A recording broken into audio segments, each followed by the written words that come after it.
Rien ne vaut un verre d'eau fraîche quand il fait chaud. Bonjour, je m'appelle Paxi et je suis ton explorateur de l'espace préféré. Aujourd'hui, je vais t'expliquer le cycle de l'eau. Sais-tu que l'eau que je bois est la même que celle que les dinosaures buvaient il y a plus de 200 millions d'années? Et la même que tu boiras dans 50 ans? Comme tu le sais, tous les êtres vivants sur la Terre ont besoin d'eau pour vivre. Les plantes, les arbres, les animaux et bien sûr les humains. La Terre ne dispose que d'une quantité limitée d'eau et l'eau est la même aujourd'hui qu'il y a 4 milliards d'années. Elle circule encore et encore et encore.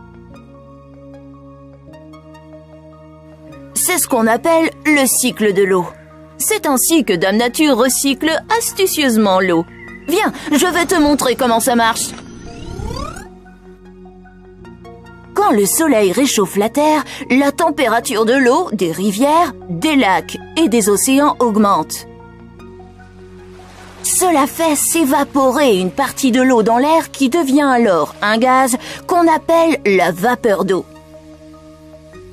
Cela s'appelle l'évaporation. Plus la vapeur d'eau s'élève dans le ciel, plus elle refroidit, ce qui la fait se transformer en gouttelettes d'eau liquide. C'est ainsi que se forment les nuages. Ce phénomène s'appelle la condensation.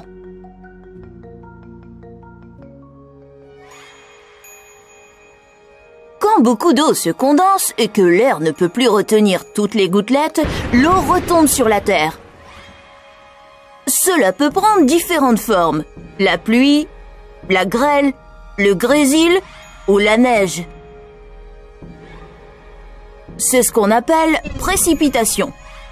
Ce n'est pas toujours agréable, surtout quand on veut jouer dehors. Toute l'eau qui retombe sur la Terre va être collectée de différentes manières. On appelle cette étape la collection. L'eau qui retombe dans les océans, les lacs et les rivières va à nouveau s'évaporer et démarrer un nouveau cycle. L'eau qui tombe sur le sol va être absorbée pour devenir la nappe phréatique, qui sera absorbée par les plantes, les animaux et les humains. L'eau qui tombe sur la végétation va à nouveau s'évaporer à partir des feuilles des plantes. Et sais-tu ce que devient l'eau qui tombe sous forme de neige sur les glaciers? Une partie gèle et maintient celui-ci en vie. Tandis que l'autre partie devient liquide à cause de la chaleur du soleil et alimente les rivières. Cool, n'est-ce pas? Quel que soit l'endroit où tombe cette eau, elle se recycle. Encore, et encore, et encore. Ta planète est vraiment extraordinaire. Donc, aujourd'hui, nous avons appris que tous les êtres vivants ont besoin d'eau pour survivre. L'eau sur Terre est la même depuis plus de 4 milliards d'années. L'eau s'évapore, forme des nuages, puis retombe sur la Terre. L'eau est alors collectée dans les océans, les lacs et les rivières.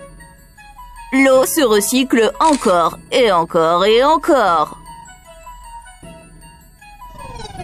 Au revoir et à bientôt pour une nouvelle aventure dans ce merveilleux univers.